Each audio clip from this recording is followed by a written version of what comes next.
നമസ്കാരം. മലയാളി വാർത്തയിലേക്ക് സ്വാഗതം. പല കോടതി വിധികളും ചർച്ചയാകുന്നതിനൊപ്പം വിവാദവും ആവാറുണ്ട്. ഇപ്പോഴിതാ ഭർത്താവ് പ്രായപൂർത്തിയായ ഭാര്യയെ പ്രകൃതി വിരുദ്ധ ലൈംഗിക ബന്ധത്തിന് ഇരയാക്കുന്നത് കുറ്റകരമായി കണക്കാക്കാൻ സാധിക്കില്ലെന്ന ഛത്തീസ്ഗഡ് ഹൈക്കോടതി വിധി കഴിഞ്ഞ ദിവസം വലിയ വാർത്തയായിരുന്നു. ഭാര്യയുടെ സമ്മതം വേണമെന്നത് അപ്രധാനമാണെന്നും ജസ്റ്റിസ് നരേന്ദ്രകുമാർ വ്യാസിന്റെ സിംഗിൾ ബെഞ്ച് നിരീക്ഷിക്കുകയുണ്ടായി. ഭർത്താവ് ബലപ്രയോഗത്തിലൂടെയുള്ള പ്രകൃതി വിരുദ്ധ ലൈംഗിക പീഡനത്തിന് ഇരയാക്കിയതിനെ തുടർന്ന് ഭാര്യ കൊല്ലപ്പെട്ട കേസിലെ വിധിയിലാണ് കോടതി ഇക്കാര്യം വ്യക്തമാക്കിയത്. രാജ്യത്തെ ഭർതൃബലാത്സംഗ കേസുകളിൽ വലിയ സ്വാധീനം ചെലുത്താൻ സാധ്യതയുള്ള ഈ വിധിന്യായം വ്യാപകമായി ചർച്ച ചെയ്യപ്പെടുകയാണ്.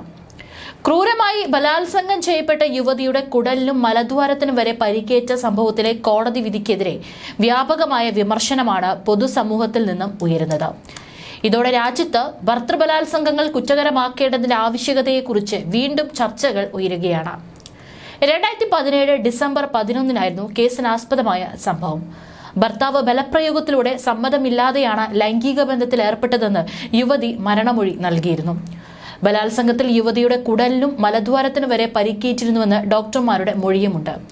അതായത് ഭാര്യ എന്നുള്ള ഒരു സ്ത്രീ എന്നുള്ള യാതൊരു പരിഗണനയും കൊടുക്കാതെ അങ്ങേയറ്റം അതിക്രൂരമായിട്ടാണ് ആ ശരീരത്തോട് അയാൾ തന്റെ കാമം മുഴുവൻ തീർത്തത്. അതീവ ഗുരുതരമായിട്ടുള്ള പരിക്കുകളോടെ വേദനയോട് മല്ലിട്ടാണ് ഒടുവിൽ ആ യുവതി കൊല്ലപ്പെട്ടത്. ഭർതൃബലാത്സംഗങ്ങൾ ഇന്ത്യൻ നിയമപ്രകാരം കുറ്റകരമല്ല. ഈ വിധിയിലൂടെ ഭാര്യയെ പ്രകൃതി വിരുദ്ധ ലൈംഗിക ബന്ധത്തിന് ഇരയാക്കുന്നതും കുറ്റകരമല്ലാതാകും. വിധി പറഞ്ഞ കേസിൽ പ്രകൃതി വിരുദ്ധ ലൈംഗിക പീഡനത്തിനും നരഹത്യയ്ക്കും കുറ്റാരോപിതനായ പ്രതിക്കും വിചാരണ കോടതി നൽകിയ ശിക്ഷയും ഹൈക്കോടതി റദ്ദ് ചെയ്തു. കേസിൽ ഭാര്യയ്ക്ക് പ്രായം 15 വയസ്സിൽ താഴെയല്ലെന്ന് കോടതി ചൂണ്ടിക്കാട്ടി. അതുകൊണ്ട് തന്നെ ഭർത്താവ് ഭാര്യയുമായി നടത്തുന്ന ലൈംഗിക ബന്ധം പ്രകൃതി വിരുദ്ധമാണെങ്കിലും അല്ലെങ്കിലും ഭാര്യയുടെ സമ്മതമില്ലെങ്കിൽ ബലാത്സംഗമായി കണക്കാക്കാനാകില്ലെന്നാണ് ജസ്റ്റിസ് നരേന്ദ്രകുമാർ വ്യാസിന്റെ സിംഗിൾ ബെഞ്ച് നിരീക്ഷിച്ചിരിക്കുന്നത്. സെക്ഷൻ 376 377 പ്രകാരമുള്ള കുറ്റം നിലനിൽക്കില്ലെന്നും ബെഞ്ച് നിരീക്ഷിച്ചു. ഭർതൃബലാത്സംഗങ്ങൾ കുറ്റകരമായി പ്രഖ്യാപിക്കണമെന്നാവശ്യപ്പെട്ടുള്ള നിരവധി ഹർജികൾ നിലവിൽ സുപ്രീം കോടതിയുടെ പരിഗണനയിലാണ്. ഭർതൃബലാത്സംഗങ്ങൾ കുറ്റകരമായി പ്രഖ്യാപിക്കേണ്ട ആവശ്യമില്ലെന്നാണ് കേസിൽ കേന്ദ്ര സർക്കാരിന്റെ നിലപാട്. പ്രോസിക്യൂഷൻ പ്രകാരം ബസ്തർ ജില്ലയുടെ ആസ്ഥാനമായ ജഗ്ദൽപൂർ നിവാസിയായ ആളെ 2017 ഡിസംബർ 11 അറസ്റ്റ് ചെയ്തു. സർക്കാർ ആശുപത്രിയിൽ വെച്ച് അതേ ദിവസം തന്നെ മരിക്കുന്നതിന് മുൻപ് ഭാര്യ എക്സിക്യൂട്ടീവ് മജിസ്ട്രേറ്റിന് മുന്നിൽ രേഖപ്പെടുത്തിയ മൊഴിയുടെ അടിസ്ഥാനത്തിലാണ് അറസ്റ്റ് ചെയ്തത്.